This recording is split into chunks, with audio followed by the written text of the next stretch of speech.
Ay, mga kalingap, magandang hapon po sa lahat. Magandang umaga, magandang tanghali, magandang hapon. Nandito po tayo ngayon sa Gumaos.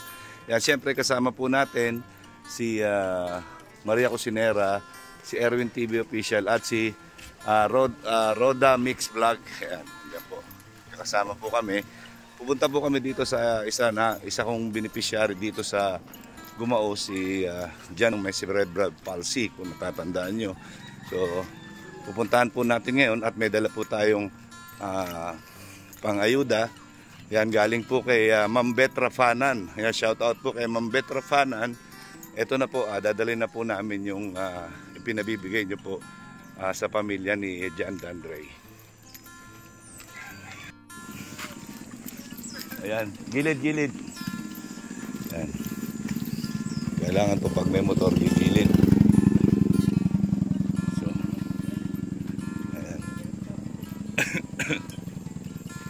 Po mga kalingap, yan, sobra pong init, grabe pong init, oh.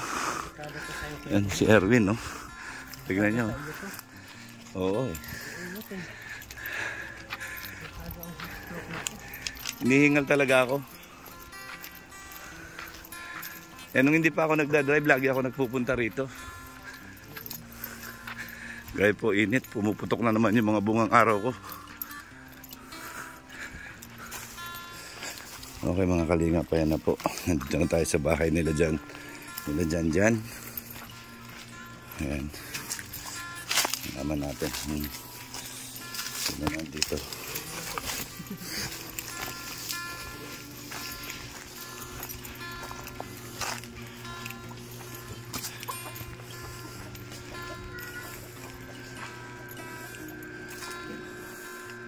Ganda tanghali.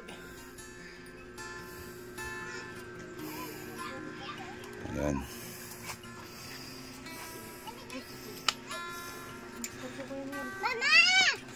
Ayan. So, ayan po, Ate Beth.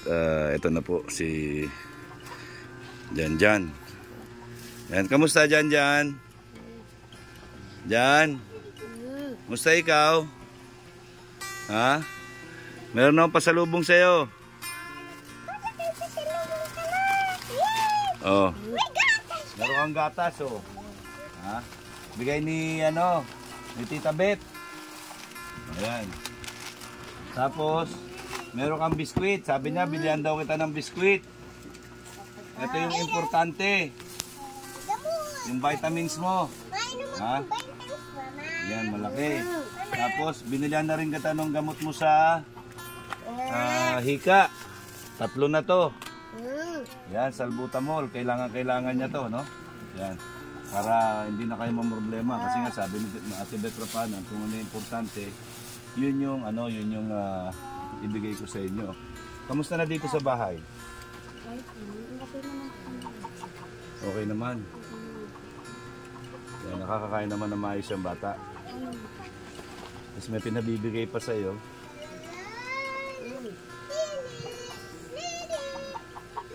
Sabi niya, abot ko daw sa'yo mismo itong 500 pesos. 1, 2, 3, 4, 5. Ayan, ito na yung 500 pesos. Tapos, ayan, alagaan mo daw mabuti si Jan. Ayan. Kaya, pat madusing. Yan ang sabi niya sa akin, lagi daw madusing. Yan, dapat lalo na ngayon mainit, oh. Kailangan lagi mong hihilamusan. Niliguan ko pa ng puyang kanina. Oh.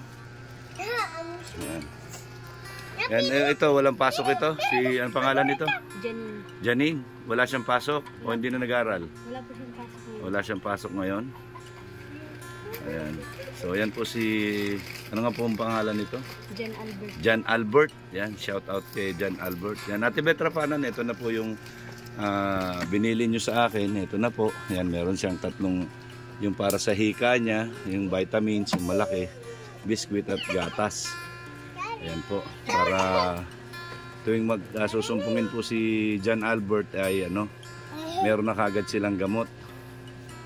Ayan. So, ayan yan, pinabibigay yan ni Ate Beth. Ate Beth, maraming salamat po. Kahit paano po hindi niyo pa rin po nakakalimutan yung anak ko. Maraming salamat po sa binigay niyo. Kaya sana alagaan mo mabuti si Jan Albert. Jan Albert! Yan, siya, Jan Albert! Yan.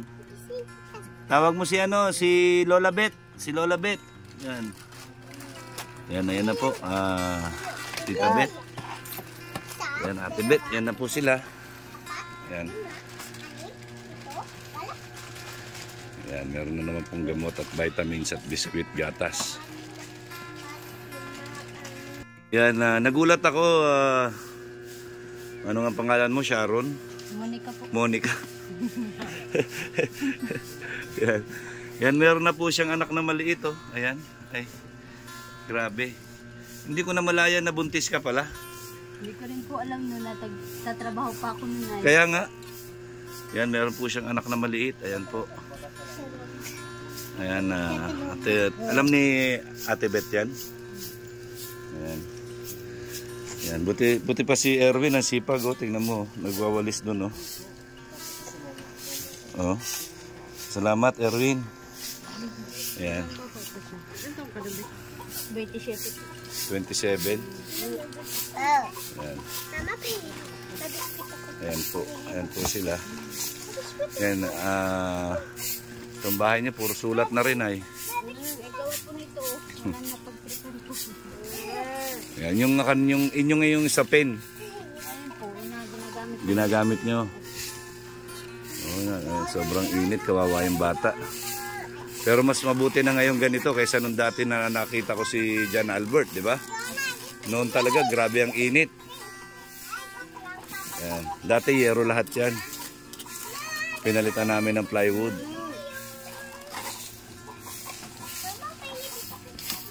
Ayan na po, ayan, no? May biskuit na lang sila. Ayan, may merienda na.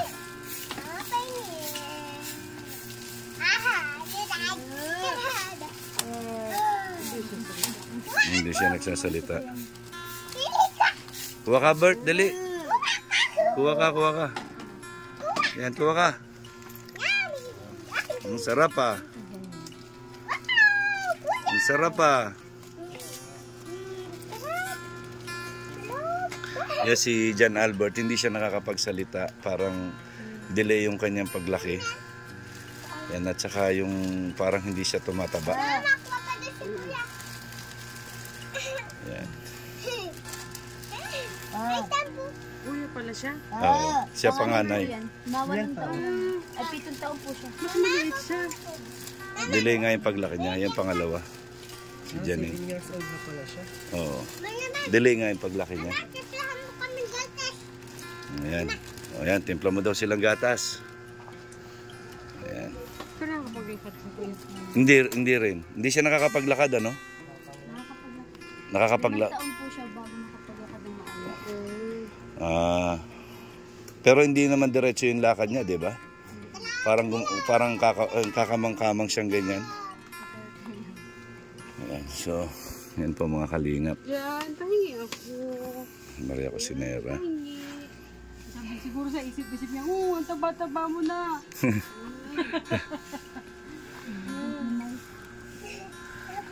Ayan. So, Dapat sinasanay din siya salit. ito yung banggerahan. Ganun pa rin. Walang pagbabago. Yung asawa mo, babe, nagtatrabaho po sa bundok po ngayon. Hindi sila nagkakabod? Hindi, ano po, nagtatanil po, baga nagbubutas. Nagbubutas? Ayan po. Ayan po si Janine. Kain ka na, babe. Kain. Hingindat ka na nga. Ayan. Tingin ka nga dito, Jan. Mama, tuplahan mo kaming gata. May vitamins po yan galing sa center. Pag wala Ayan. po siyang vitamins na ubos na, doon ko siya yung kinukuha. Pag wala na. Ayan, marami-rami yan. Pati salbutamol mo. Yan, sure ball ka dyan. Yan. Jan. Jan Albert.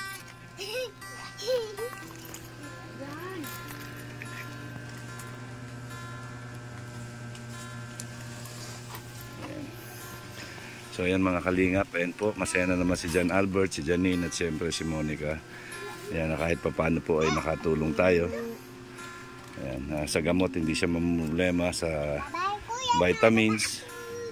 Ayan, malaki po yung binili natin na 3 salbutamol para sa hika. Para sa hika yung asma, no? Tapos yung vitamins niya, tapos gatas at biskuit.